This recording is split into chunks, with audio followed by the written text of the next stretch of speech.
this it? Publius Ovidius Naso? Then this is it. Where are we? Tomus. Tomus.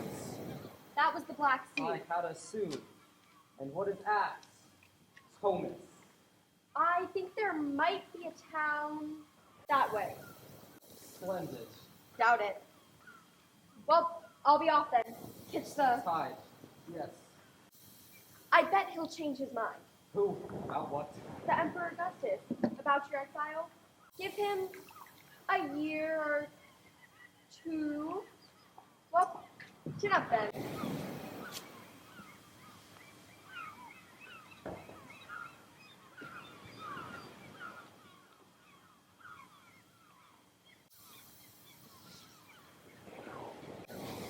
Salvete!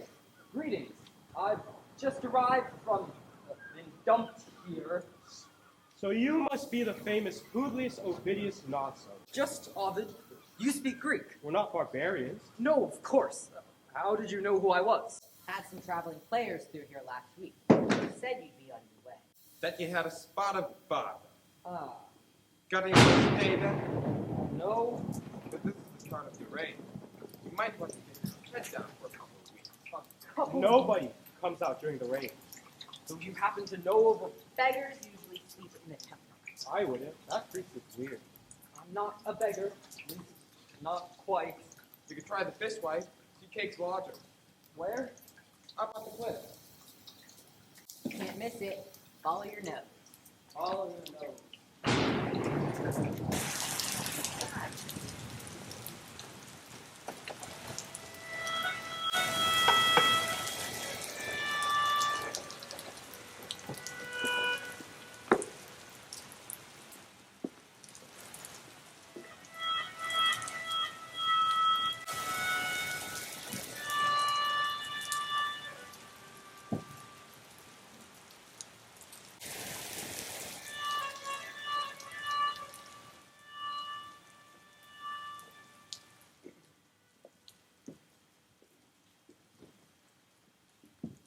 But you've been here a month. Your money's running out, and you haven't made any friends. Just saying. People don't like me. No, they don't, because you're stuck up and standoffish. You fulfill every stereotype of the superior Roman. You don't come down to the bar. The wine's awful. You avoid people in the I street. don't get the accent. They mangle Greek. Then try listening. Your problem, Publius Ovidius Naso, Just Ovid? just often, is that you make it abundantly clear there are a bunch of barbarians and beneath your contempt. That's not fair. It's spot on, and you know it. Why are all these stalls here? Markets? First of the season? You'd have known that. So, more people will be arriving? I sincerely hope so. And this will be your chance to take an interest. Ask about their families. Smile, anything to get yourself accepted. How do I? Beautiful tapestries. Cheery and blue. Just like the last week.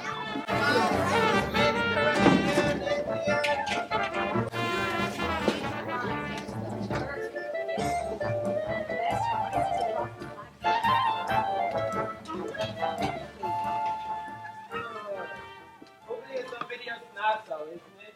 Just Ovid. Right. How is your family? My what? Your family? I'm taking an interest. Fine. Morning, exile. Good morning. My name is Ovid. I know. Oh. How is your family? Why? What have you heard? Nothing. I just... He is very interested in families. It must be a Roman thing. Not especially. I just... you messed up. What? Messed up. Bungled. Interrupt. Oh. Yes. Something you've written, he said. Augustus didn't like it. Actually, the emperor didn't Bet specify that was it, though. what? Why you got exiled? I bet it was that dirty buck. It wasn't a dirty... Yes, it is. It's called art of love, for one thing. Can listen to this. You have a cup? Here you are. Oh, is that dirty book? Any pictures? It wasn't a dirty book. Look, I wrote it 8 years ago. Nobody minded it then. Nobody minds it now. So why did they exile you then? Carmen et error. What in the... I don't know.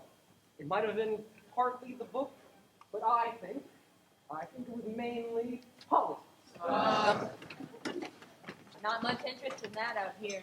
Apparently. But it was that, though, wasn't it? What? Sorry, I keep doing that. It was politics. I heard you made the wrong friends. That's the wrong horse. Who told you that? Can't remember. Probably some traveling players. You know, famous gossip. They probably know as much as anyone. They'll be back next week.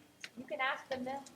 Look, if you're planning on I staying, don't think I have much choice. Do what I mean is you might be better off conveying the impression that you were, in fact, exiled because of the dirty book. I keep telling you, it's not a dirty book. I know, but bear with me. You seem more fascinating to the public at large as a wrongfully exiled poet than merely yet another victim of Augustus' political purges. They would prefer someone who is martyr to censorship, you mean? Exactly! Beautifully put. See, that's why you're the writer and I'm the fishwife. It makes sense what you're saying. Of course it does. So, how do I regain their interest? Well, you can act a bit more like a poet for one thing. You mean wear a floppy hat and sigh a lot? Nice! Plus, tell a few of your tales. What tales? I refuse to do readings from the dirty book. I mean From the art of love? No, that wouldn't be advisable. Then what? The Greek myth, your bestseller, the transformations, the metamorphoses. How on earth do you know We about... fishwives can read, you know. Of course, I didn't mean... Bartered it for 3 herring and a halibut. By the way, I've been meaning to ask.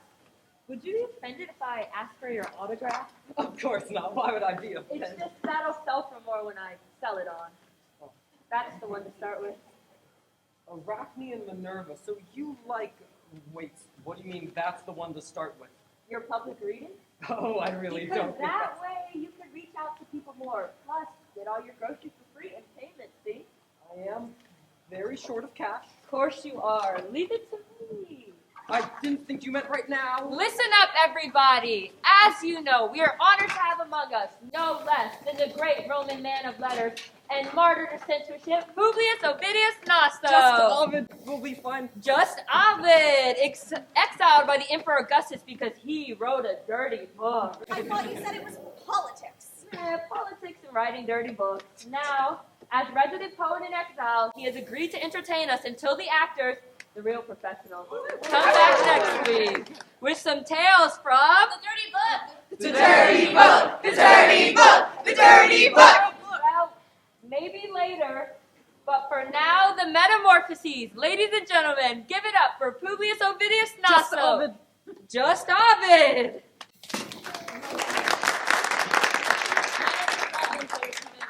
Sunday. Thank you. Nova fert animus mutata dicere forma corpora. I'm going to tell you about bodies that form different bodies. Spider, spider,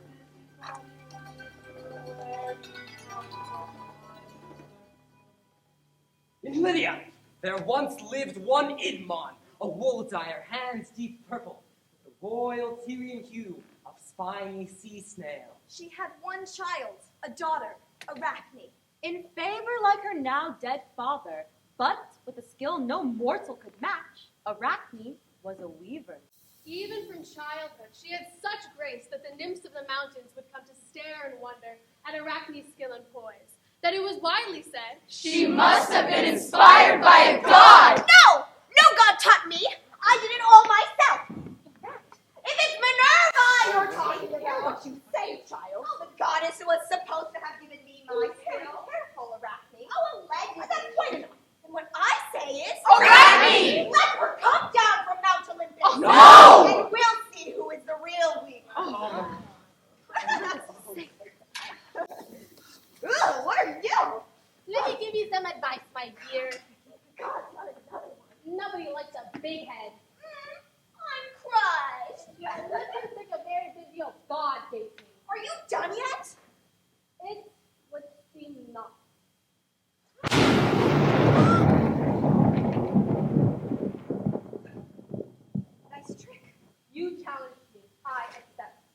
The weaving contest. No one forgot, ever, though they might live 100 years, the sights they saw that day.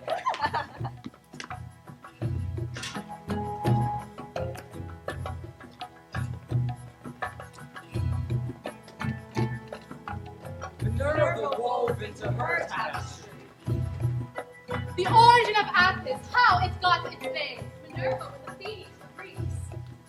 And then the Pantheon, the mighty 12, herself included, lest Arachne fail to recognize the food she strove. And in every corner, etched with Tyrian purple, though in truth they needed little setting off. Scenes of the punishments endured by men and women who had dared and committed crimes To test the immortal gods. Meanwhile, Arachne wove into her tapestry.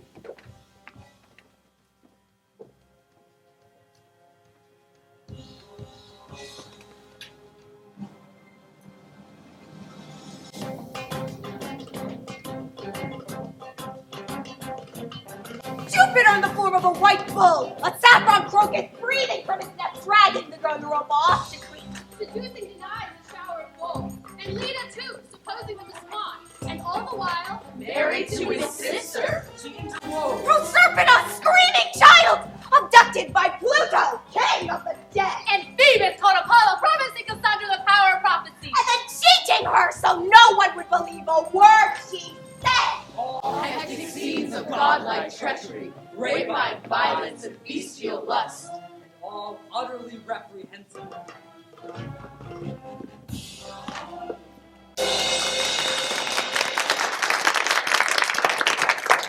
Minerva looked at both, assessed again. She stared at hers, stately, symmetrical, precise. And at the mortal's artistry, Arachne's crazed and lurid almanac of god and god satiromania. And even envy could not find a fault. The goddess knew defeat.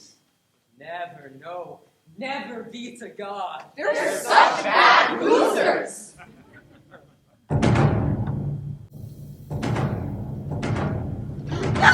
No more to withstand such god-inflicted torment. Fasten yourself a rope from off her loom. Arachne made a noose. But this was not the god's intent. Oh no, you wicked girl! Did you really think I would let you off so easily? With agonizing metamorphosis, her hair falls out, her skeleton falls. Long, pointed legs, spikes dangling from her side. Her body is all belly, rose, and black. The noose is a silken thread. And there she hangs, And has done since Arachne's impudence. weaving her perfect webs for catching fly.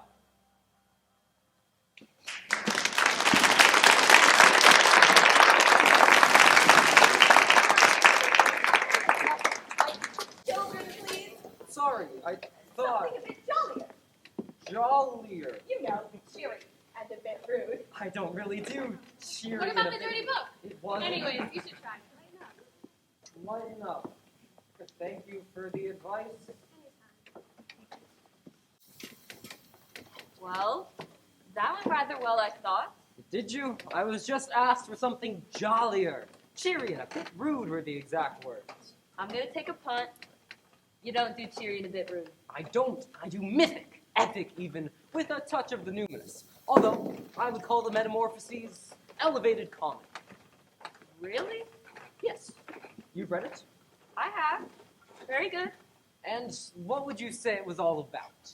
What was what all about? I mean, once you'd read all the stories, all the episodes of people being turned into animals, vegetation, running streams. Oh, what was all that about, you're asking? I am. No idea. Tell me. It's not up to me to tell you. Why not? You wrote it. Exactly. The poet is the last person to tell the reader what a poem means. Really? Really. Well, is that important, what it means to me? More important than what it means to me, yes. I think I see what you're getting at. You do? Not really. But here's some good news. The actors are going to be arriving here soon. Where? Here. Their gig up the coast didn't work out. They'll be here later to tell a tale. Something cheery and a bit rude, no doubt. Probably. It's usually Plautus. I'm not keen on Plautus. Didn't think he would be. But here's some advice. Get a few tails in before they arrive. I haven't been paying for the first one yet. Yes, you have. Halibut and a loaf. Quinoa artisanal? It's from the posh baker on the end. If you want wine to go with it, I'd start working now. I'll grill the fish while you're working. Ladies and gentlemen, following his triumphant debut at the Thomas Weekend Farmers Market, 10 till 4, no dogs. Publius Ovidius Naso will now give you The Tale of Bacchus and Silenus, featuring the foolishness of King Midas. It is said that on a time when Bacchus drank out of wine the grape and ritual ecstasy of every kind, was feasting in his classic Bacchanalian way.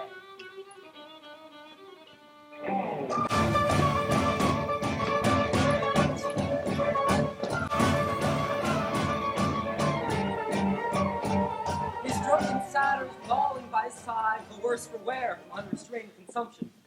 He woke to find when absent from the throng, old beloved feeder of his riots, Silenus? burdened with senility and wine, had wandered off, and now no doubt was tottering around Mount Tmolus' slopes, or reeling by the banks of drowsy Pactolus. Silenus? For what ensued the high points and the lows, let's hear the rest in unaugmented prose. Silenus? He's gone off again. Well, off where? Oh, you know, off? He's been doing that a lot lately. What, find him. Do we have to? He could be anywhere. And it's really hot. He's an old man. He's not safe on his own. Silenus? Silenus? Silenus? Silenus? Silenus?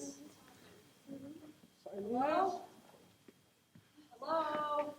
Silenus, my dear old fellow, where have you been? I'm not altogether sure. I remember waking up and needing a pee. Never mind, you're here, and that's all that matters now. And you, sir, how can I ever thank you? No problemo. No, I insist, and I am a god. Ask of me anything you want. Anything? Anything. Though, of course, I should warn you that being mortal, you're likely to wish for something stupid. Something stupid. Right. No, you misunderstand. I'm not suggesting you choose something stupid. Right, I get it. Comprendo. What I want is, Yes? what I want is for everything I touch to turn to gold. I'm going to give you a chance to take that back. No, I'm good with that. That's your final answer, is it? For everything That I you touch touch to turn to gold. Risalto. Enjoy! Delighted with his boon, Midas set off for home. Pretty. Whoa, that's cool.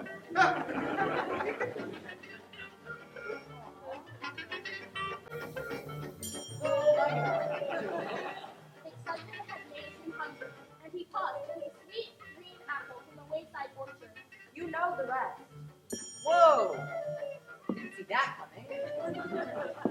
Okay. Seems that unbridled materialism, when taken to its logical conclusion, isn't all it's cracked up to be.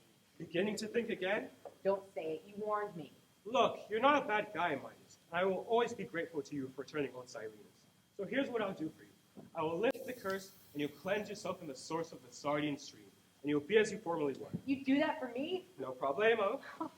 Gee. That's The Tale of the Foolish King Midas, Part 2, The Ass's Ears.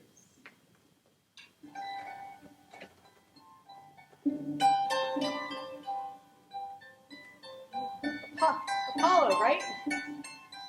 Very nice. Very nice? Is that all you can say? You have just been honored as no mortal is ever honored. To revel in the strains of the great Apollo, god of music, the arts, and the humanities in a general sense. And all you can say is very nice? Oh, never mind. Yo, Apollo! Good day, Pan. 3 gods in one day? Neato. Who's this man? A mortal. Didn't catch the name. Midas, king of Lydia. Hi. Peace! Now get this, Midas, king of Lydia.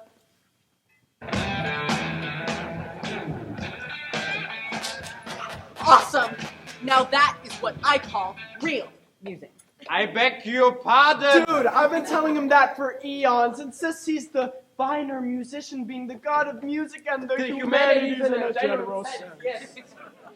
But what did you say? Midas, was it? Midas, King of Lydia, that's moi. And you judge his music to be better than mine? Be honest. Say what you like. Though, of course, I should warn you that being mortal, and being Midas in particular, you're likely to say something stupid. Something stupid. Right. No, you misunderstand. I'm not saying... Forget it. Pan's the man. Yes. What? Never learned.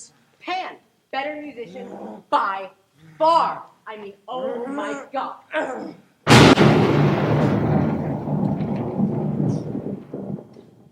So Midas had a pair of ass's ears. An unconventional addition for a king of Lydia, or anywhere for that matter. But he was a jaunty soul and resumed his former living, hiding his eerie embarrassment under a turban of the finest silk. Only his barber knew the shocking truth. OMG! Midas has ass's ears. Oh, I have to tell someone. No, he'll have me silenced. But I just can't keep it to myself.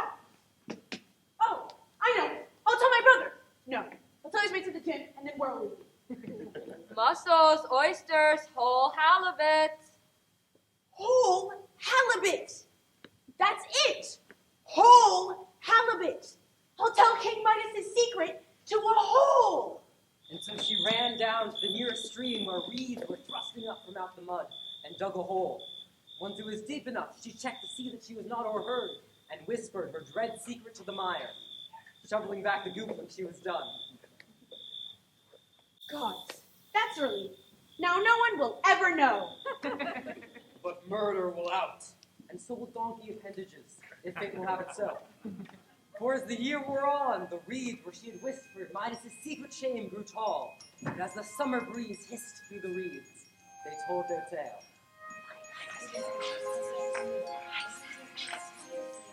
What?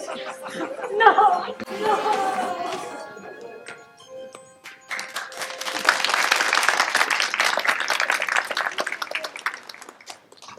They like that one. Thank you. I'm relieved.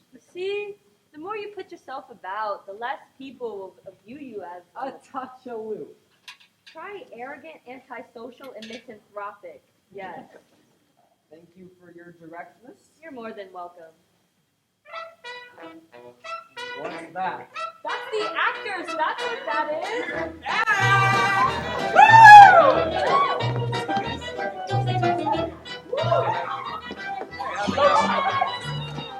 I got to see it again.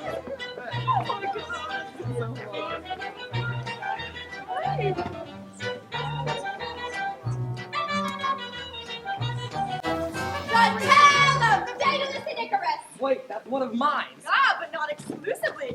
Quintus Hilarius Christmas, call me Quintus, and you must be Publius Avidius Naso. It's an honor. Yes, I can see that you've done a jolly good job of Comenius in your estimable metamorphoses. You have a copy? Dear boy, I wouldn't travel without it. We have quite a bunch of your stuff in our repertoire. Or rather, not your stuff, of course, because these myths, when all said and done, are public domain, wouldn't you say? Well. Agreed. So we plunder what we can from whom we can, and where's the harm in that? But. To put it another way, you didn't ask permission from earlier writers when you threw this together. Threw it? And that's the way the world goes, seems to me. You steal from someone or other. I steal from you. Steal from the finest, I say. So, here we go. Hope you enjoy it. Comrades, do what you are best at. The Tale of Minos, King of Crete. Featuring the exploits of Daedalus and Icarus. Minos grieved. Pasiphae, wife and queen, for reasons best known to her royal self, had had romantic dealings with a bull. Ew. The issue, partly human, one half beast, was named the Minotaur, bull of Minos. And though the hybrid none of his, the king it was who took responsibility to keep it safe and far from prying eyes. A man there was, Daedalus, engineer, architect, inventor, an Athenian, a man who King Minos prized for genius. Daedalus it was who built the main, The labyrinth, they call it. An edifice of inconceivable intricacy. Pleasant to the eye. So difficult to escape from. That Daedalus himself was almost trapped within the walls. Father, are you all right? We have to get out. What? Get back to Athens. This life is draining me. Ariadne's dancing grounds, the golden honeycomb, the labyrinth. I get no sleep. But Midas will never let you leave. You asked. He I always know said what you're he says. I'm indispensable. Then how do we get away? He controls the sea route. We never get out of the harbor. We don't go by sea. Then what? A tunnel? A gigantic bridge? We fly like birds? We fly like birds. They flew like birds! The tale of how the great artificer constructed wings from feathers, flaxen threads, and as we know too well, a glue of wax is far too long to tell. And really not the interesting bit. You want to see the tender father's final trembling touch, tears in his eyes as he kisses his son. And then, the leap off the castle walls, the soaring flight, the father's morning cry. Stay close, in strict formation. Never dare to swoop too near the sea. For fear the waves might dab your feathers. Oh, but most of all, you fly too high, the sun will melt down. Wax! A plowman, pausing in his toil, looks up. An angler glanced at the reflection in the wine-dark sea, lifted his eyes, squinted. The goat herd musing on the creek cliffs caught just a glint of brightness in the sky. They thought it was a god. But it was just a boy, Icarus, dazzled by the dash and buzz of light in azure sky, and a white sun, burning, blinding, blazing, melting the precious wax, gyrating him into Helix, down and down into the eponymic Icarian Sea. It's not a god. Then what? Humanity, flawed, bursting with hubris, overreaching. Back to the goats then. The fish, the oxen. Life goes on.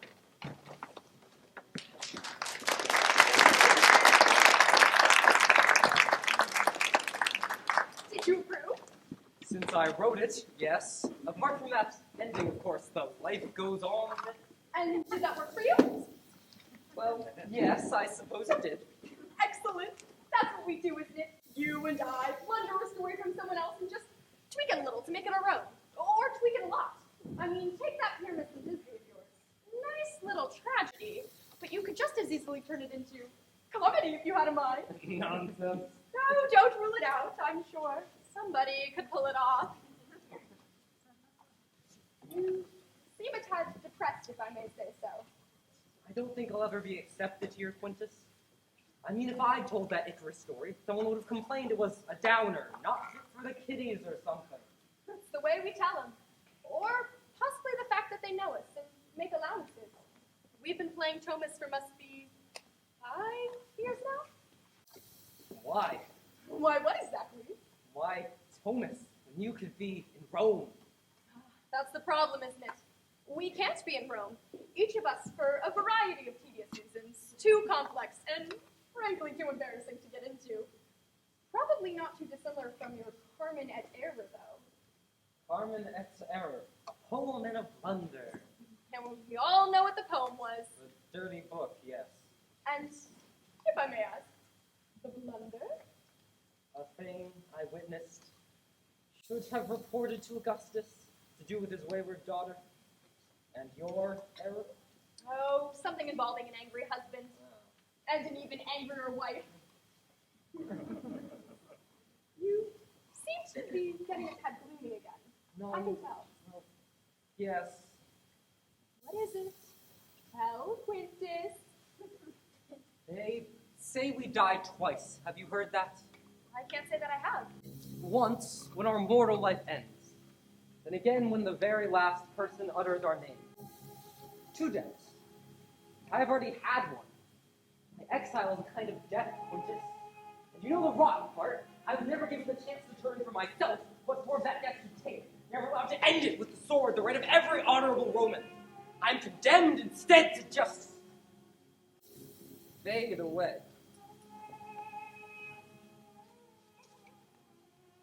The fishwife has a copy of your Metamorphoses. Did you know that? I mean, that has to be some sort of immortality, doesn't it? And I doubt she'll be the last person to utter your name. How about a nice comedy? Oh, I'm really not in the mood. Something cheery and a bit rude. Ready when you are, Maestro. You see, they're ready when we are. Market traders, friends, goat herds, anglers, plowmen, artificers, weavers, wine merchants, and artisanal bakers, we give you A side-splitting comedy by the late, great Titus Maccius Plautus. Just Plautus. Just Plautus. So prepare yourselves to be highly tickled by Act 1 of something cheery and a bit rude. Did you just say Act 1 of? Yes, I haven't actually finished Act 2 yet, or started writing Act 3 for being perfectly frank. Still, we've got half an hour or so, haven't we?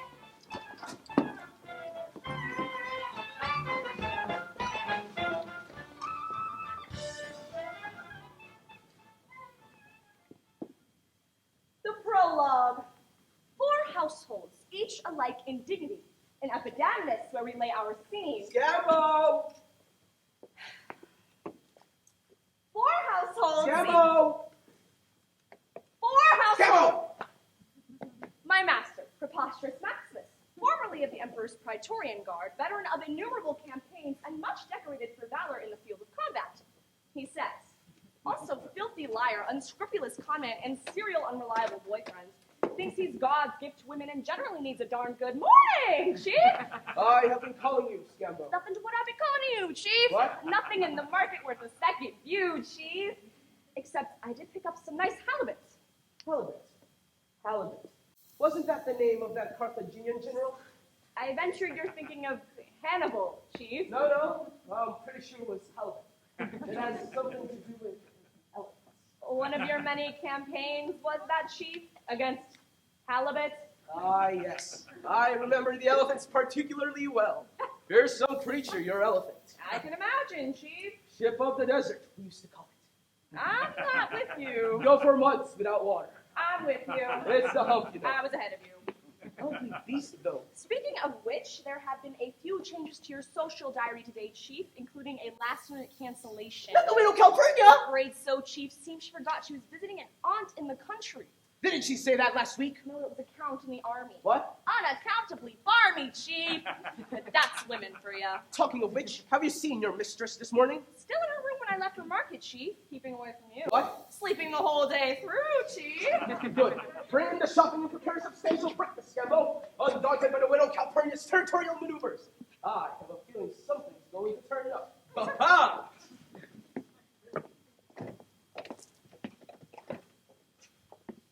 As you will by now have gathered, I am Scambo, much put upon, but in the teeth of all adversity, witty and resourceful servant to Preposterous Maximus, army captain, retired. It was not ever thus, O people. Hearken to the Greek chorus.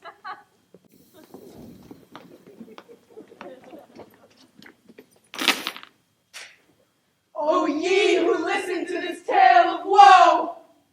Can you believe that not so long ago, this man was Scambo, the Athenian boulevardier? Scambo, the chic bohemian about town. The toast of the accompanying du Mans. And only last year, free man and private secretary to one vacuous, the young scion of an extremely aristocratic. And therefore correspondingly dim. Athenian family. Rich in drachmas, but poor in talents, you might say. Young Vacuous, his then employer, was in love with a pretty little thing called Dicia. But their mutual ardor was more than seriously dampened when the boy was obliged to accompany his father on a business trip to Syracuse. No sooner had he departed than his present master Preposterous smoothed his way into the girlfriend's household. And under the guise of wooing her widowed mother, abducted Dicia one night. Dragged her on board ship and, Before you could say kidnapping scumbag. Had disappeared across the wine dark sea. Scambo got wind of this and caught the first available boat to Syracuse to break the dreadful news to his boss, Vacuous. But oh, cruel fates! They were captured by pirates! Arr! brought here to Epidamnus. And sold to that very Preposterous with whom you just saw him conversing. Captain The Improbable. Praetorian possess. Huh? Jove only knows, sir! Was the chorus chanting again? Who are they talking to? The thing is, By a stroke of coincidence so outrageous that we have difficulty crediting it ourselves. Scambo finds out on his arrival that his new master's mistress is none other than that same Dicia. His former employer's young lady. Recently abducted from Athens. And now cruelly penned up by preposterous Maximus. Are you following all this? Scambo! Our next door neighbor, contiguous. Sir! Your young former employer has arrived from Piraeus first thing this morning. The pleasant vacuous. And has he been reunited with his beloved Dicia? He has, and it gives me such joy to have been the means by which this young couple could be brought together again. True, sir. I could hardly retain my incredulity when I found out that, in the face of all improbability, you, sir, turned out to be none other than the long-standing friend of the young vacuous's father. And it was with me but the work of a moment to contact the young master, notify him of the loved one's whereabouts, book him a berth on the first ship back from Piraeus, and install him in your house. Since when, as you know, sir, I have bashed a hole in the party wall between your house and Preposterous's. What a stroke of luck it was that Dicia had been assigned a private boudoir immediately adjoining your spare bedroom. Now the young lovers can meet without arousing suspicion, either from the prim Preposterous or his dozy doorman. That's all good in the short term, Scambo. But how do we get her out of the captain's clutches and back to Athens with the young vacuous? Do we just abduct her back? Less than ideal, if you don't mind me saying so, sir. I have a plan which will enable Dicia to detach herself from Preposterous and bring with her all the jewels and finery that he has lavished upon her. Tell me more, Scambo. The plan is this. My master... Undone! Undone! We're undone, Scambo! Oh, dear Scambo, help us do! Calm down, young people! Calm down? In the face of such calamity? What sort of calamity, boss? Or is it impertinent to inquire? Oh, Scambo! Yes, boss! We have been observed, Scambo! The captain's doorman was on the roof, which joins our two houses! Chasing an escaped pet monkey! And he saw us in the courtyard! Embracing! Oh, great Apollo, God of young men and the humanities in a general sense! Oh, divine Athene, protectors of my native city! Oh, Aphrodite, supporter of love! Oh, bugger! This calls for some quick thinking, Scambo! Right. Yes, right. Nothing? Nothing. Wait, let me think. Oh, for a muse of fire! That would have seen the brightest heaven of invention! Not helping, you know. Sorry. All right. Here's what we do. The doorman saw someone he thought was Dicia embracing an unknown man in his neighbor's courtyard, right? Right. We have to make him believe that he saw someone else. Brilliant! First class, Scambo. Well done. But who exactly? Who what? Who do we make the doorman believe he saw in the courtyard? Why, none other than, Yes? Dicia's twin sister! Right. This is your plan, is it? Yes? All right, here's what we do. Mistress, you must go back through the hole in the wall and be ensconced in boudoir by the time Preposterous comes to check. He's probably knocking on your bedroom door already. Let him in and claim you've been in there all morning. Right. There's more. When you get the word, emerge from Contiguous's house as your twin sister Addenda. Got it. Oh, my dear. Good. Now, you young erstwhile employer must get down to the harbor and come back dressed as a sailor. A sailor! Right. Preposterous has never seen you before. It will therefore be a simple matter for you to assume the persona of the ship's captain who brought Dicia's twin sister across the sea. And you can throw in her aged mother for good measure. Throw in... This disguise will aid your escape with Dicia when the time is right. Absolutely. Off you go then. Right. To the harbor. To purchase your mariner's accessories. Buy a sailor suit, old chap. Oh, super! Now what? Now we count upon some convincing ad-libbing from Dicia. My guess is that Preposterous will still harbor a few suspicions and will come to check. When that happens... Not a word, chaps. About what? Just popping over to... Oh, of course not. Where are you going, Geminis? Oh. Down to the harbor, dear. There's some baggage I have to pick up. As I go. Was it something I said? I say, what do you think of this frock?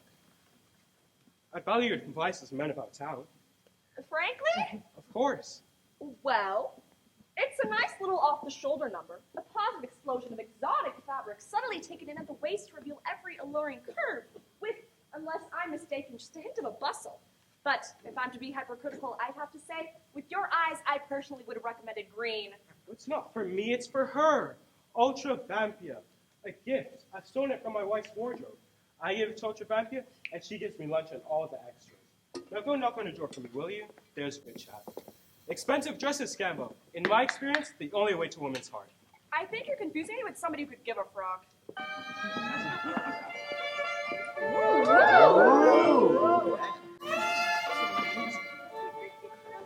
Hello, boys. I have a present for you, my darling. Oh, darling, it's beautiful. Though, had you consulted me, with your eyes, I'd have recommended mauve. What's for you? For me? For you. Goodness sake. Where did you get it? Oh, a little place I know. It's off the rack. Look, darling, why don't you go indoors and change into it while I go down to the market for some wine? I'm feeling special today. Well, don't be long. Talented woman. And a talent we could well turn to our advantage, sir. Now, if you'll excuse me, I'd like to go have a chat with that maid. Wait, do you mean? Exactly. Time for me to go off and check my script while you stand here and ad-lib for a bit. Wait. Quintus! Quintus! Terribly sorry. Slight hitch. Quintus! Did you call? Yes, I darn well did. This is as far as the script goes! Yes. Can you give me 15 minutes or so? What? Bathroom break? What do we do with them? Ladies and gentlemen, there comes a tide in the affairs of men. No, probably not. Music! Lights! Intermission!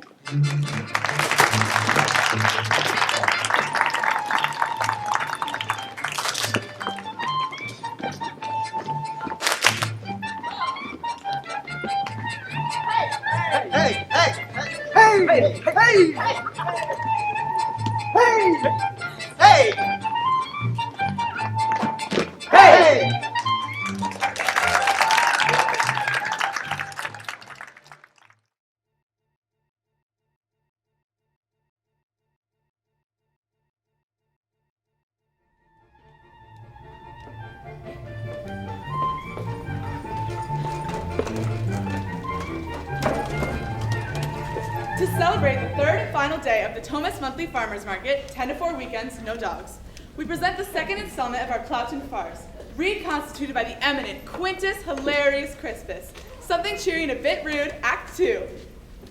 In 5 minutes. Have you been at that all day? Mm-hmm. And it's still not finished?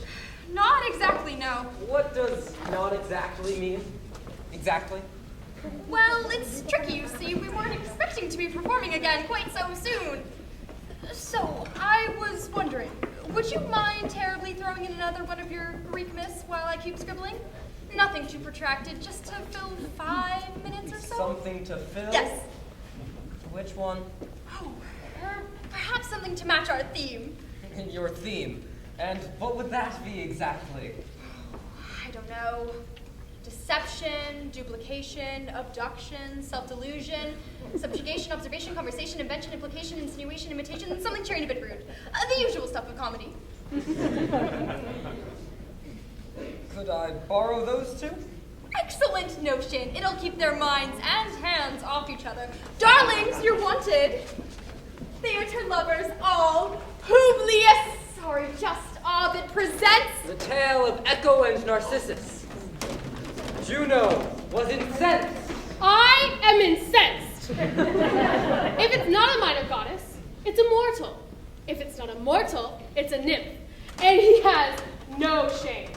To get his way, I've known him to change himself into a bull, a swan, a pigeon, an ant, for goodness sakes, a shower of gold, or in my case, a cuckoo. How in Hades did I fall for a cuckoo? Well, I've had enough. The next bit of skirt I catch him with, I swear I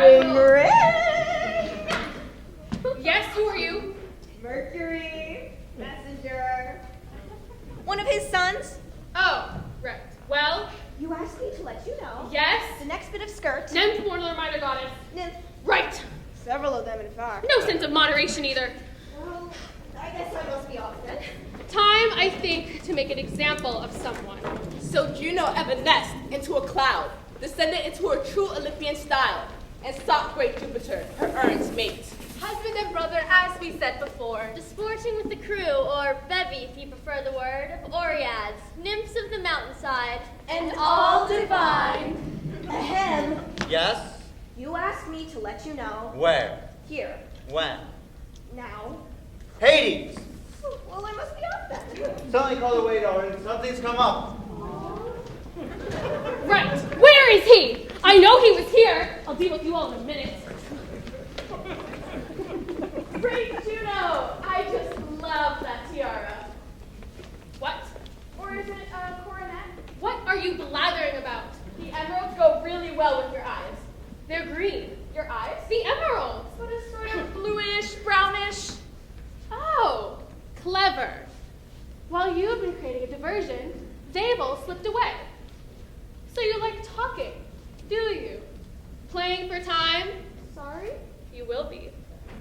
Will be. From now on, language will be a bouncing check. Oh, if you prefer. Echo. The other half of this enduring myth, Narcissus was a very pretty boy, and he knew it. Gods, I'm gorgeous. So gave a frosty time to any girls or boys who tried their luck. Sorry, but I'm simply out of your league. When Echo saw him, wretched tongue-tied girl, she lost her heart and lacked the simple power of speech to voice her passion. So she hid. Anyone here? Here. Why run away? Run away. I suppose you want a photo? Oh, so. Very well then, come here and take me. Take me. A poet revolted, nauseated, sick with loathing, fearing that she'd disarray his coiffure. Narcissus threw her from him. Unhand me, madam. Take your paws from off my neck. Ew. Neck. Ew. Echo. Too frightful. This has to be avenged. And who more apt than Nemesis, god of retribution. Fashioning a Chilterian fool, the god ensnared Narcissus self-absorbed to gaze in. This was the boy's undoing. By Aphrodite. But you're beautiful. I simply have to have you. Or Narcissus, farewell. Stunned by his reflection in the mirror, Narcissus groped to embrace it, but in vain, and drooped. still in the fatal iron grip of toxic self-love and disdainfulness. The next day, his friends came looking for the boy. But not a trace was to be found, alas.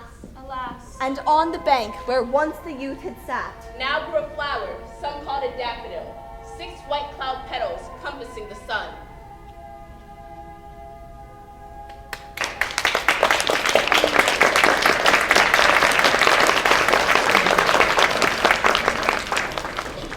Did I give you enough time? Almost. What do you mean, almost? Still uncertain about the ending. So we get to the denouement, and there isn't one. I'm sure there will be, when we get there.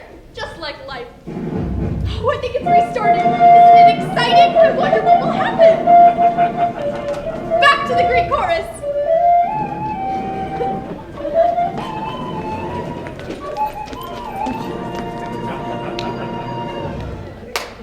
In the last episode of this mournful tragedy, mournful comedy, Preposterous has abducted Dishia and brought her here to Epidamnus. we employ Scambo, formerly Secretary of Dish's boyfriend Vacuous, Who has now arrived at Epidamnus? Where he's being aided by Preposterous' next door neighbor Contiguous. Who has knocked a hole in the party wall between his house and Preposterous's, so that the couple can consort uninterruptedly until a plan can be formed to get them back to Athens. Unfortunately, they've been spotted in the garden by Preposterous' doorman. And Skimbo has had to persuade his boss that the girl the doorman saw was in fact Dishia's twin sister, Adenda! Who doesn't exist! Meanwhile, neighbor Geminus has stolen a dress for his wife to give to Ultravampia. who lives next door with their maid, a Cervica. But his wife has become suspicious. Up to speed, in that case, Act 2.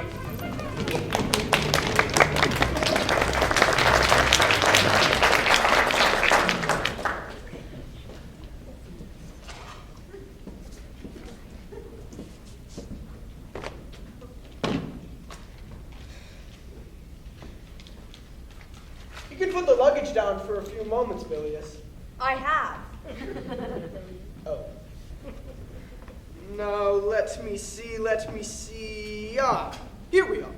Epidamnus, formerly a Greek colony on the Adriatic coast. Epidamnus boasts the finest... Skip the boring stuff. Famous for the eccentric behavior of its inhabitants. I told you they're all mad here. This attractive port, known for its much-renowned halibut fleet.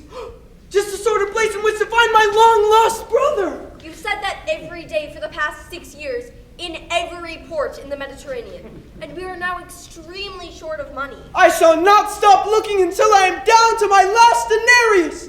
And not even then. Please yourself. Yes, I will please myself.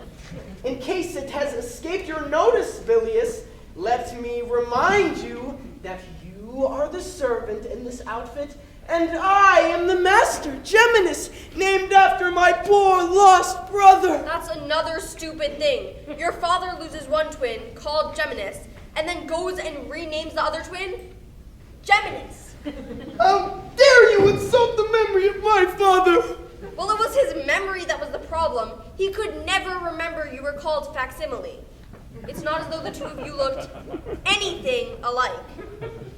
This is classical theater, Bilius. So as long as we go by the same name and sport a vaguely similar headband, we are striking, I might say incredibly, indistinguishable. Which prompts me to observe that you are more than occasionally over-reliant on willing suspension of disbelief. I sometimes think you get above yourself, Bilius. I blame all this on democracy and satirical comedy. Darling! You were quick. Was I? Still, haste lends lover's wings. Doesn't it just?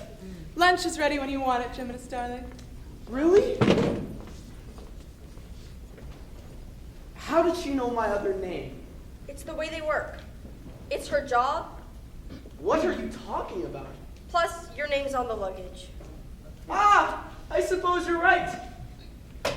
Anyways, there's no point in turning down a free meal. I'll go in while you arrange somewhere for us to stay, and while you're at it, see if you can pick us up something cheap and tawdry. I thought you just did that. As a gift for the hostess? And be back here by sunset. Enjoy the halibut. And don't spend anything!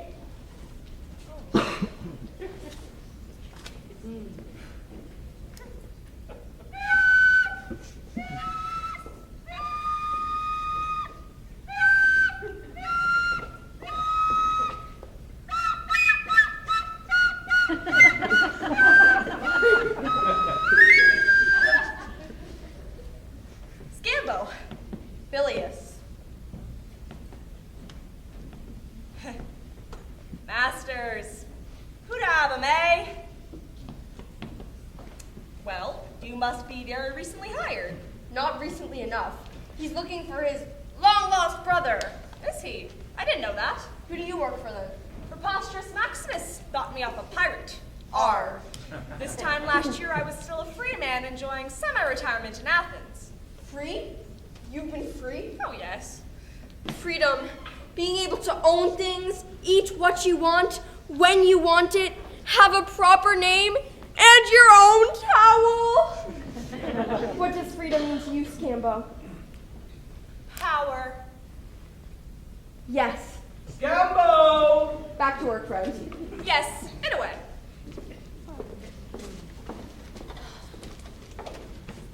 There's something fishy going on here, and it isn't the halibut. My doorman claims to have seen Dicia embracing someone from the neighboring courtyard. She swears she never left her boudoir. There's no way she could get from this house to that house unseen. Apply the military mind to this preposterous. Look for some link, some connection. That's it! But of course, she was disguised as a monkey. Ah, that's ridiculous. She could never got out to rent the costume.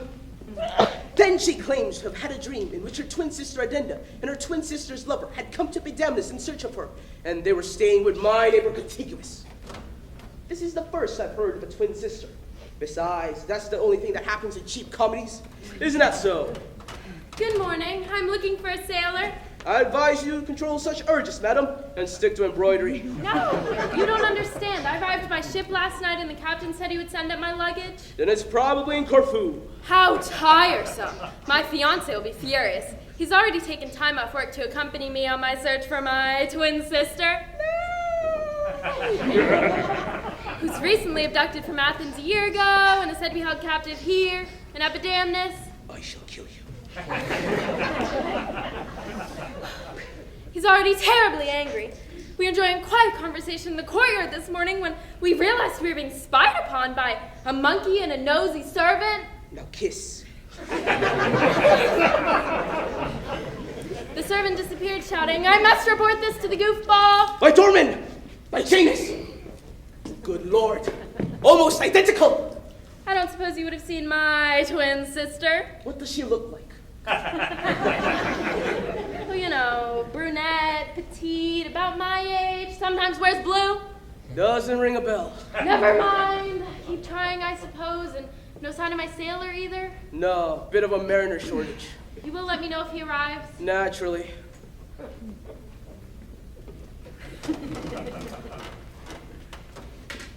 Amazing similarity! Thinner than Dishya, obviously. And maybe 3 or 4 inches shorter. But she could well be the twin! Ooh, but I do not like the sound of this bad-tempered fiancé. I could be in hot water. Did she say goofball? Oh, my poor mistress!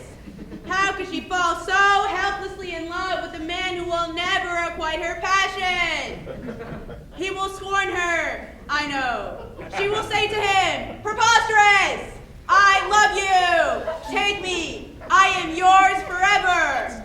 And he will laugh in her face, saying, "Madam, I know you are reputed as the most beautiful woman in Epidamnus, with eyes like fire, lips like cherries, and the body of a goddess. And you may have untold wealth beneath the olive groves bequeathed to you by your late husband, and a substantial bit of gilt-edged real estate on the Illyrian coast, but you will have to join the queue with all the other rich and seductive widows who are enthralled by my military exploits and are after getting their hands on my trophies. Her case is hopeless. I shall return to this house where she is currently staying with her old friend Ultravampia and try to dissuade her from such folly. Scambo! Just the person I wanted to see, Chief. Who's in there? In there, Chief? Yes, you don't! Just the proprietor, Ultravampia, Chief, having lunch with your neighbor, Geminus, and her maid, the surly one. No one else? No. Oh, apart from 2 other women I've never seen before. Describe them, Scambo. Well, the maid bears an uncanny resemblance to Ultravampia's maid, Acerbica. I'm not interested in maid. What's the other one like? Oh, medium height, a bit overdressed for my taste. Eyes like fire, lips like cherries, the body of a god. It's the same one! And she said if you want to marry her, she's free after lunch. Oh! Marry her. That's a bit sudden, isn't it, Scambo? Yes, but you know what these rich widows are like, Chief. If I were you, I'd tie the knot now before the pair of you can go off each other. And, as you know, your neighbor Contiguous is a city magistrate who can marry the pair of you in a jiffy. Yes, that's jolly convenient. But what do I do with Dishya? The poor girl's crazy about me. She'll have to be bought off, Chief. Ah! With money? Think of it as an investment. You're probably right. I suppose I'll let her keep all the jewels I've given her. All her clothing. All her clothing. And 1,000 drachmas to spend on the boat. Boat? What boat? There's one down at the harbor. Ah, yes! The boat her twin sister arrived in! A twin sister, Chief? Too complicated for you to understand, Scambo. I'm not in your league, Chief. I can pack her off with her twin sister, as sailors do here in a minute. I'll square with him! He'll want a financial softener. A what? A bribe. And so will the ship's captain. Oh, all right. Anything to get her off my hands. Better go in and break the bad news, Chief. Be gentle with her.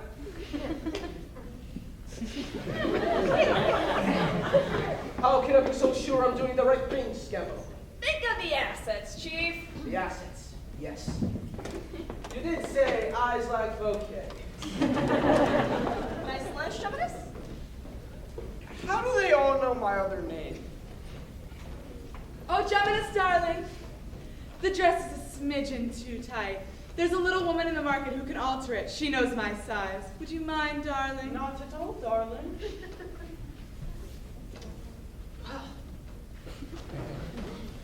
Oh, Geminis. Another one. Just had a chat with your wife. My wife? I've got some awkward news. She's found out about the dress, I'm afraid. I tried my best to mollify her, but sadly, the only course is to return it. I suppose you could sneak it into the laundry basket and claim it's been there the whole time. She's in a terrible temper. I haven't the remotest idea what you're talking about. The dress, Geminis. Dress? What dress? That dress. This dress? I'm taking this dress to a little woman! Another one? Bilious was right. They are all mad here.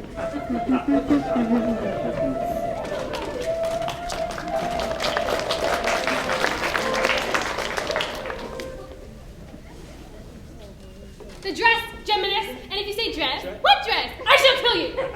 I borrowed it. You borrowed it. Yes, to lend to a friend.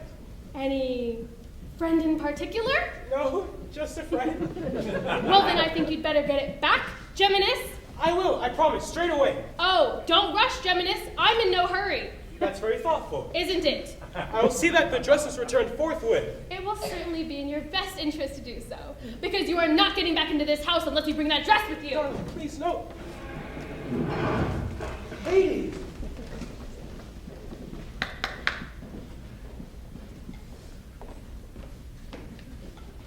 What? Look, this is her dress. Is your mistress home? Yeah, but she's upstairs getting dressed. We're going out. Going out? I'm expected for lunch. You just had lunch. What? I'll tell her you're back. He's back! Darling, you're back. What did she say about the dress? So you heard. Heard who? Heard her say she wants it back. Who wants what back? My wife, the dress? Look, I'll get you a nice one. Any size you like. Only I must have it back. But you've already got it, Geminis. What are you talking about? Got it? I haven't got it. I gave it to you before going to the market. No, darling. I gave it to you before going to the market. You went to the market? No, you did. With the dress. Why would I go to the market with the dress? To get it altered. But I liked it as it was. Look, Geminis, I'm fairly pressed for time, so let me say just this. Come back with the dress, and I'll be pleased to see you. Come back without the dress, and if... Idris! Have to go, Geminis.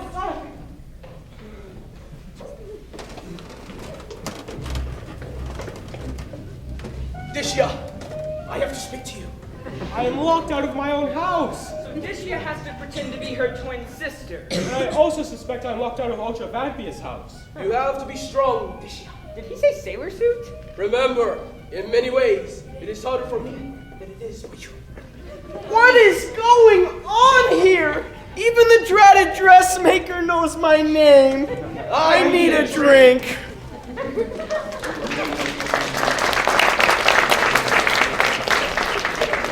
minutes, everyone.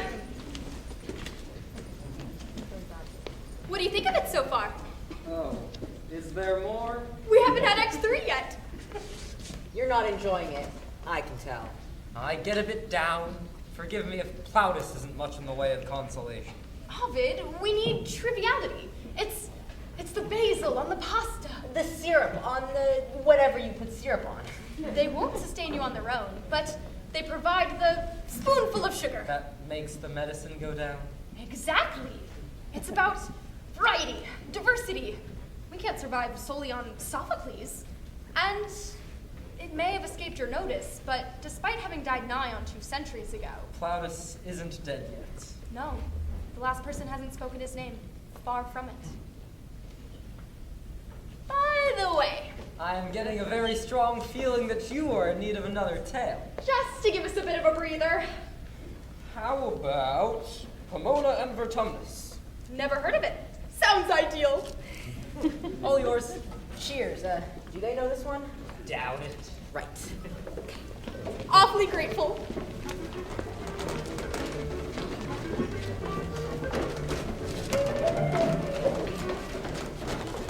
Trainers, players, and just Ovid, Thomas and District Community Theater. Inaugurating the Greater Romania Amateur Dramatical Society. Coastal Region. Coastal Region presents The Tale of Pomona and Vertumnus. Pomona was a pretty orchard nymph. We don't have a Pomona. What? We do have a Pomona. Septima!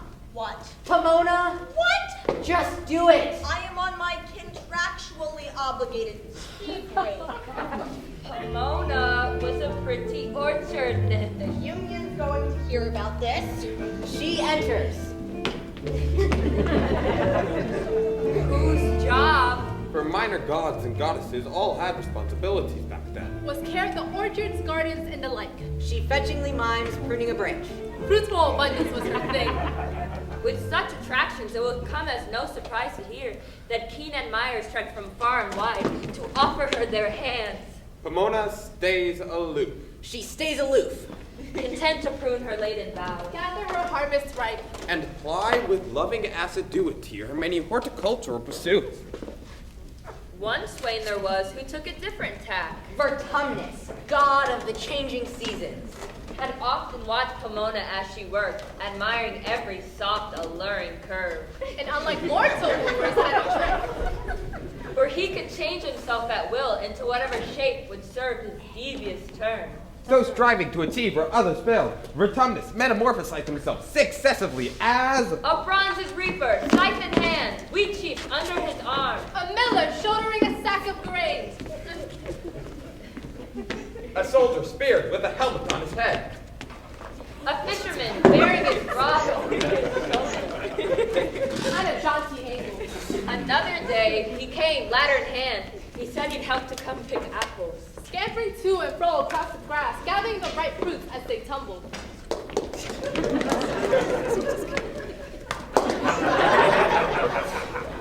But all to no avail. Desperation, however, can be a kindly mistress. And whispered a suggestion in his ear. For thus it was Vertumnus, through his last roll of the dice, metamorphosized himself as an aged crow! Oh, come on! Decrepit, toothless, bent. Praising her garden and verdant bowers. Not failing to admire the nymph herself. Sometimes a way not suited to a crone. Vertumnus won her confidence. And asked her if some beau had caught her eye. But in a manner calculated to avoid suspicion, always just seeming solicitous, attentive, and just a bit irritating. Not unlike a fussing auntie, embarrassingly pestering you to know when you intend to marry, who you're dating. Then one day, thinking the time might be right, he took bull by horns and dared to suggest she might do worse than cast her eye towards Vertumnus. A wholesome, handsome youth, witty, charming, great personality, own villa, 2-horse garage. No! She cried. She had had enough of millers bearing grain, weavers with wheat sheaves, fishermen holding rods, and jaunty ankles. Not to mention incompetent, dratted apple pickers. This was too much. The god had had enough. All right, that's it. Casting aside his crone costumery, turning himself once more to Vertumnus, version 1, he rounded on her. And was on the point of telling her exactly what he thought of small-time market gardeners when... Pow! Pomona was in love. The god had had no need of shady metamorphosis. He never had. She loved him for himself. And so they lived in perfect harmony. The cyclic seasons... And the orchard fruits.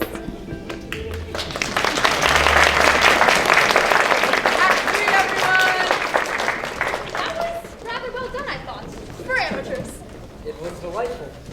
So, about that lack of seriousness, triviality thing. Give it a chance, eh? On with Act 3, everyone.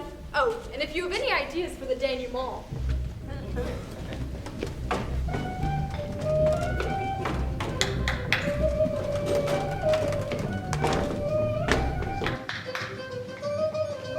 Act 3. Well? He's taken the bait. As we speak, the moron Preposterous is breaking the devastating news to Dicia that she's to be sent packing back to Athens with only the clothes she stands up in. A part that is from the remainder of her newly purchased wardrobe, 3 boxes of jewelry, 1,000 drachmas to spend on duty frees, and a substantial softener for the ship's captain, alias my former boss, Factious. Who ought to have been here dressed as a sailor at least an hour ago. You have put your finger on the only possible hitch, sir. I think I'd better go and look for him. Oh, surely, Scout, you can be trusted with the simple task of purchasing a sailor's costume. Go and look for him. Avast there, lovers! Yo ho ho! Sorry I'm a bit late. You wouldn't credit how hard it is to get a parrot in Epidamnus. Never mind, young boss. You've done very well. Thank you, Scambo. Now, are you clear about the plan, boss? Better run through it just once more, Scambo. Very wise, young sir. Right. For reasons which will soon become apparent, Preposterous is now very keen to dump your betrothed. At this moment, he is informing her that she's to be sent packing back to Athens with only the clothes she stands up in, along with her twin sister Addenda, who has arrived conveniently in search of her and her aged mother, patiently waiting down at the harbor. Strange. I didn't notice her, Scambo. Notice who, boss? Her mother. The mother is a red herring, boss. Ew. Forging on, you are to pose as the captain of the ship recently arrived from Athens. When Dicia emerges from the house, all you have to do is escort her down to the harbor and get her on board. You can leave the rest to me. Any questions? Yes. What happens to her twin sister? Another red herring, Scambo. Precisely, boss. I think I'm beginning to catch on. Jolly good. Who's this? Hello, darling. I don't believe we've had the pleasure. I'm sure I would have noticed, madam. I'm Afflua, a lonely widow. Oh, I'm sorry. But extremely rich. The gods are kind. And desperate for the love of Preposterous Maximus. Venus moves in mysterious ways. This is in fact our neighbor, Ultradampia. Her famed wealthy widowhood, boss, is the bait which will detach your beloved Dicia from Preposterous. I see. Any second now, your fiancée will appear with Preposterous. She will seem to be distraught at the prospect of leaving him, but she will only be pretending. I know that, Scambo. Not stupid. Quick, they're coming! How cruel gods, oh heartless fates! Come, my dear, it isn't as bad as all that. To be torn from my beloved Preposterous with no one to protect me but my aged mother! And twin sister Addenda! And twin sister Addenda, what will become of me? It will be terribly hard for you, my dear, I am aware of that.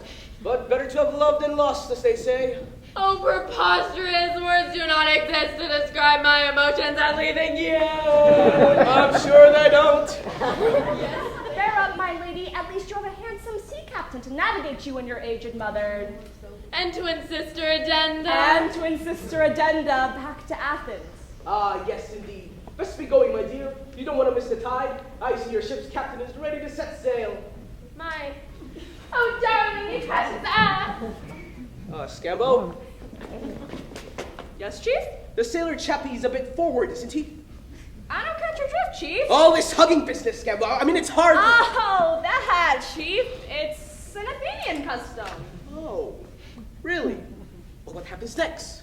She's supposed to offer him a symbolic drachma, Chief. You wouldn't happen to have one on your person by any chance? No, I damn well wouldn't. She'll just have to give him one when they get on board. I'll be sure to remind her, Chief. Well, I can't stand around here watching Athenian customs, Scambo. I have a rich widow to woo. Get going, and don't set sail without me. Oh, Aphrodite! Goddess of lovers and steamy liaisons generally. Could it be that the handsome, preposterous Maximus, cute boy of the cohort, has opted to not return my mistress's love? I say, wait! About there, fair one! What? I am he of whom you speak. I, Preposterous! Oh, joy uncontained! I shall descend forthwith and admit you to my mistress's presence. The widow Afflua, known throughout the classical world for her eyes like fire, lips like cherries. Scambo, listen carefully. The ensuing 10 minutes will have to be organized with the precision of the military maneuvers to which I'm justly famed. That good, eh, Chief? Absolutely. Now, your mission is to get Dicia into the hands of that sailor. No difficulty there, Chief. And off back to Athens to finance which here. Oh. 1, 2, 3 drachmas. Now, I suggest you buy her a pot of geraniums and a halibut sandwich for the journey. These gifts will show that I'm not completely heartless. Meanwhile, I will engage with the widow of Fluvia. Afflua? Yes, and I will open a second front in your private quarters. And if all goes well, I will have advanced my troops and make my conquest by the time we return. Moruturi te salutamus. Eh, Chief? All right, but only if you can get halibut. Wish me luck, Scambo. As if you needed it, Chief. Why, thank you. Now, if Ultravampia and Hitigirus do their stuff, Preposterous Maximus should be hooked as effectively as the maritime produce for which this city is justly famed. By which time, Dicia and Vacuous should be on board, ready to set sail by the evening tide. With me. Everything seems to be sorting itself out very nicely indeed. Afternoon, Geminis. Please yourself.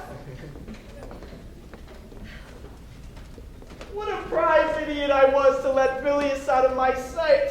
We could have escaped by now and profit to the tune of a free meal. With all the trimmings and the 10 drachmas I got for that nice little frock. Instead, I find myself stuck in this madhouse, dressed as a drinking companion and generally run ragged by a At last, by Artemis! Here we go again. And has he brought the dress back? Is everyone giving dresses away in this place? And does he expect me to overlook his little escapade? I suppose it might be easier to just go quietly and sing. And let him back into the happy marital home as though nothing had happened? Worth a try. No, indeed. Punishment is in order, and I may not be able to summon the Furies, but I can damn well try. The only option. Are you listening to me, Geminis? Attending your every utterance, madam. There's no need to adopt that tone, Geminis. I've decided that there can only be one reason for your irrational behavior and repeated denial of the most blatant symptoms. You are plainly bonkers. Poor Tom's a cold. Precisely. Take heed of the foul fiend. Excellent advice. Pillicock sat on Pillicock Hill. As you say. So I'll just pop along and find an amenable quack to cart you off to the happy home for a nice long rest. How does that sound? The Prince of Darkness is a gentleman. Splendidly put. See you soon. Mad as a bag of snakes. I think I baffled her, whoever she was. Anyways, I've had enough of this place. Bilious!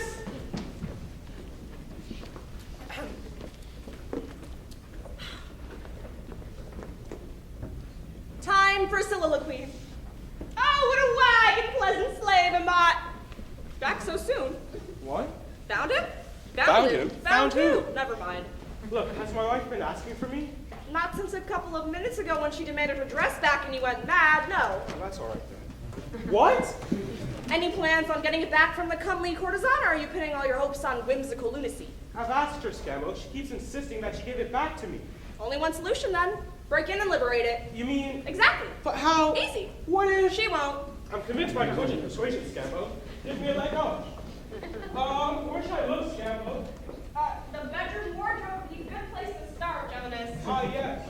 And if it's not there, you can always check in obvious places like your man's right shoulder. Jonas! Right. I've booked him a room at the Prancing Halibut. 3 stars and no pets.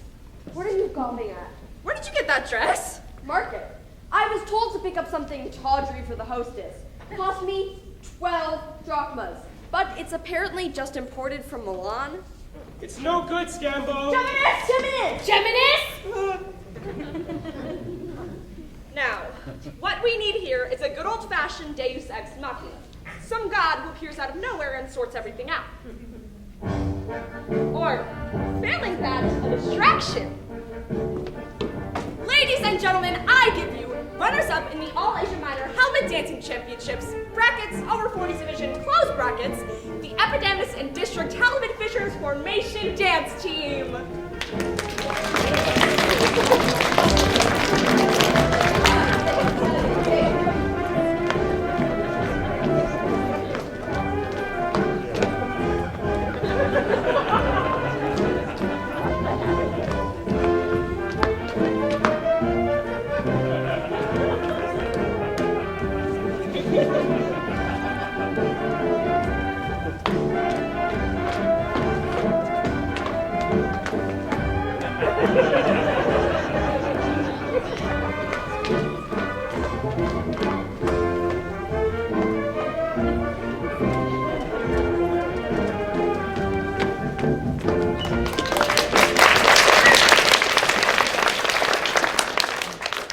Getting a bit desperate, are we? Halibut dancers?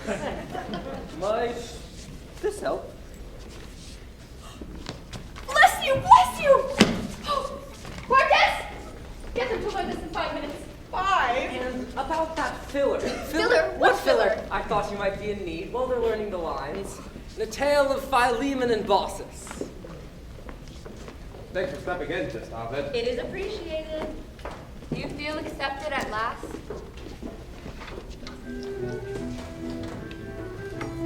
Jupiter and his son Mercury, he of the winged shoe. And silly hat. Do you mind? We're chatting over this and that, as gods are wont to do with either ravishing mortals in the guise of household pets. Or fauna of the forest, or showers of gold. When one remarks, the father or the son. You know, we ought to get about more. About where? You know, about. You're telling the messenger of the gods he ought to get about more. But that's always God to God, isn't it? We don't see much of mortals. Ordinary people. Ordinary people? Dad, you're the king of the gods. We're not running for re-election. Even so. The plan, therefore, was to descend to earth. Disguised, and see what hospitality the genial mortals might provide. As if. So we just knock on doors That's the general idea. and hope they let us in? Precisely. When has that ever worked? Yes? Good day, sir. I was wondering. Salesman. Tell them we don't need any. You heard. Aren't you going to turn them into cockroaches or something? Don't be ridiculous. Ah, good day. I was wondering. You're scroungers and for all I know, terrorists. Go back home and get a proper job instead of coming over here and taking all our women.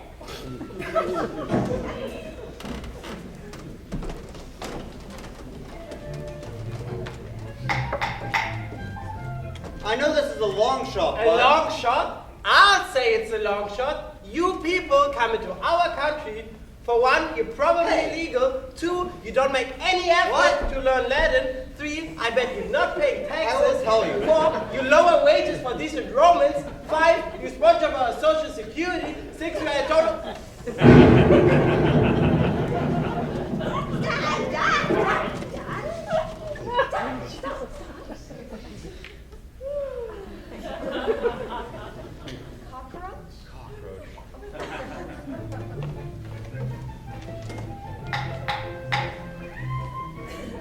Ah, good evening. Yes, of course, come in.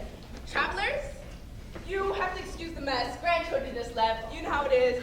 Get away with murder. Bosses, we have guests. My wife, married 50 years last week. Have you offered them anything? Oh. Typical. She seems to think you just want to stand there chatting. Anyway, sit. It's nothing much, but the bread is good. It's artisanal quinoa. Would you like to see our grandchildren? So bosses shared some family snacks drawn by a local artist, so she said, proud of her handsome progeny. But always tending to her unknown guests, hospitable as her wife Philemon, cutting the bread, pouring the wine. Then pouring more until... I hesitate to mention this, dear, but there's something odd about the wine. Tastes fine to me. The wine is delicious, madam, I assure you. Here we go.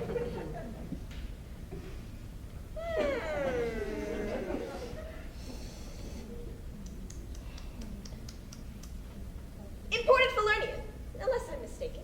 No, not that. Not Falernian? No, it's the jug. It keeps refilling itself.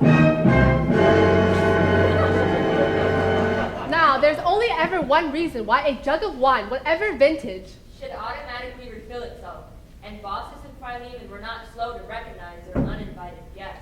My God! Well, yes, actually. I mean, your great Jupiter himself!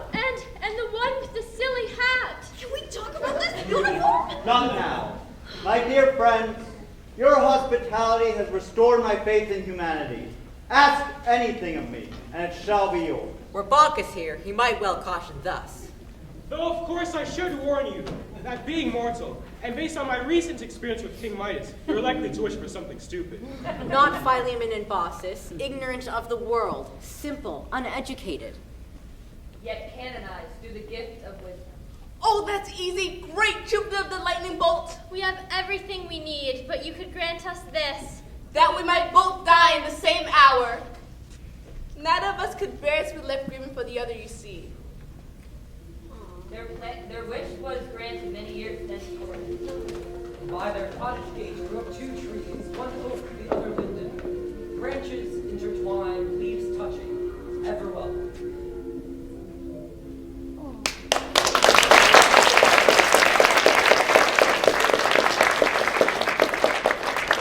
That was really quite moving.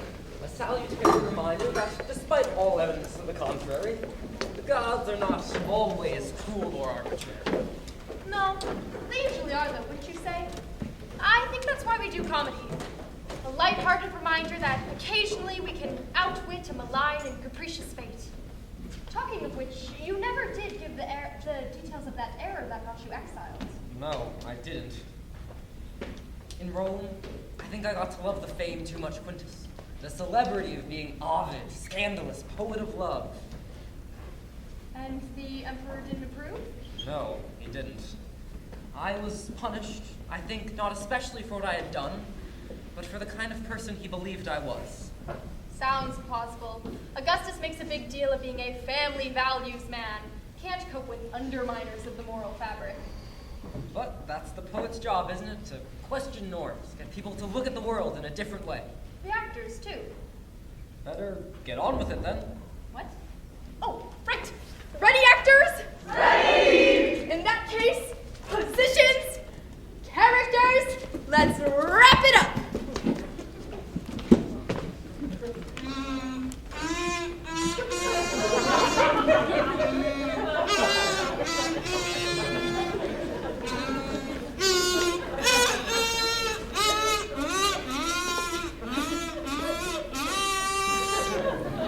Friends, Epidemnites, countrymen, lend me a few of your drachmas and a Red Bulls on me. One moment, preposterous Maximus. Would you mind explaining why my husband is apparently climbing out of your new wife's bedroom window? Good Lord, Geminus, what are you doing up there? But I must correct you, madam. The lady you see adorning my arm, the current Mrs. PM, is not the owner of the balcony to which you allude. Everyone, may I introduce you to... What's your name again? I know perfectly well who she is, preposterous. Well, Geminus, this had better be good. Scambo, what are you doing? We have to catch the tide. Tide? What tide? I think you owe me an explanation, Scambo. Several, to be accurate, Chief. This might be particularly challenging, not least because I've been having this nagging feeling that somewhere along the line I've been missing something, and that sooner or later someone's going to come on and...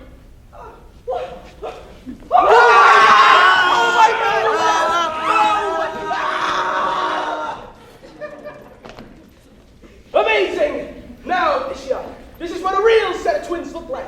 Not just like you and your sister.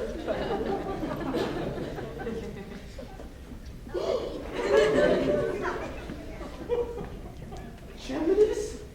Facsimile? Have I found you at last, brother? It would seem so, brother. But how? And which of you had my dress? Have you seen my dress? And people!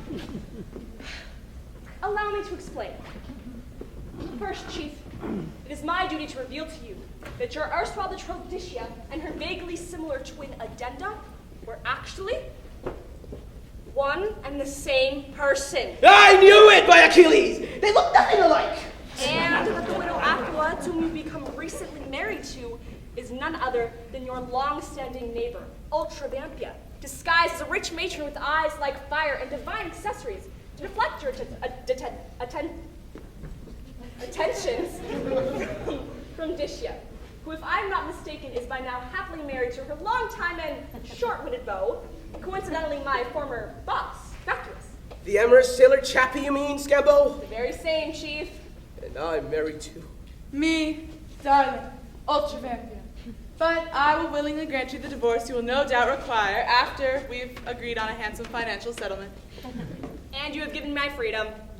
Splendid, all round. But who had my dress? Leaving you to mull that over for a bit, Chief. Madam, it's all quite simple, really. Asbilius will explain.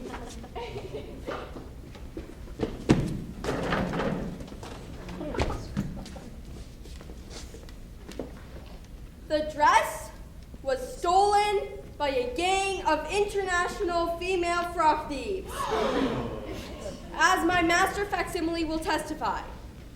Absolutely. And it is time for me to reveal that I am not Bilius, the laconic harmonica-playing valet and man of all work, but private investigator, various guises. Pursuing the frog thieves from their lair on the Isle of Mykonos, I tracked them down to Epidamnus, where they had disguised themselves as a team of halibut dancers. Arrested them single-handedly and incarcerated them in the very ship which will shortly waft Scambo and the young lovers back to Athens. Only their Grecian leader escaped, the ruthless but slipshod. Insert name here. The ruthless but slipshod Luce McCarthy. Her I trailed to this very town square and was in time to observe her climbing into that window. I ran to apprehend her at the back door, deputing the fearless Geminus to climb onto the balcony and block her rear exit. Realizing that all was lost, the desperate McCarkeys threw off her disguise and fled into the night. For which service, Bilius, i.e. getting my brother off the hook, I can confirm before these good people that you are now a free man. Oh, Fox! Oh, Geminus, my hero! Sweet! Shall we go back to the ship and check on those frock thieves back here? Oh, right. Actually, I don't remember seeing any Various guises, eh? I like a little bit of dressing up myself. Oh, ruination! She has pleased me continuous. Now I have to sell my house. Then come live with me. With all these frog thieves about it, a boy needs a manly protector. What a splendid wheeze! I think this is the beginning of a beautiful friendship. Well, back to work, I suppose.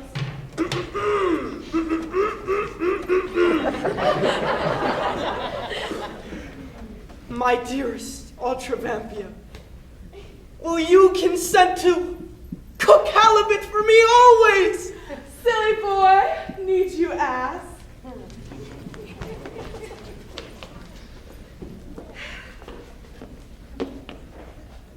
The epilogue.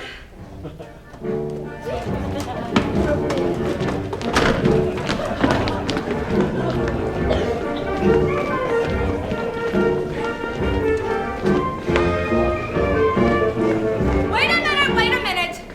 It seems not to have occurred to you jolly finale celebrators that I, aforesaid one-time Louche Boulevardier of the Acropolis Demi-Monde, am without a dance partner. But not for long. Who are you? Who do you think? Now reformed after a life of crime. The boat would open the Mediterranean branch of the Rock Filters Anonymous. It is I. Luce McCarkeys! And the little pink number couldn't have worked out better.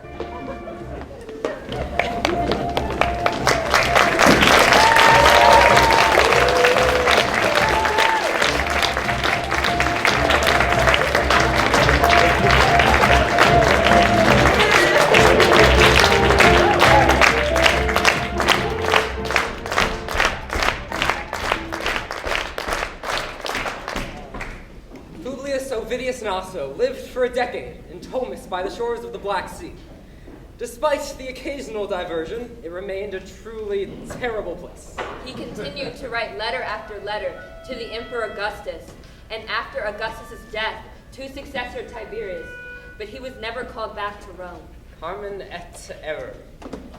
A poet and a blunder. He was never called. There must have been a day when he realized, a day when poetry ceased to be a consolation. After all, what power does a poet have when a tyrant can simply swat him away? The poet? None. The poetry? Now that is another matter entirely. Ovid has now been dead for precisely 2005 years. In 2017, the City Council of Rome finally revoked his exile.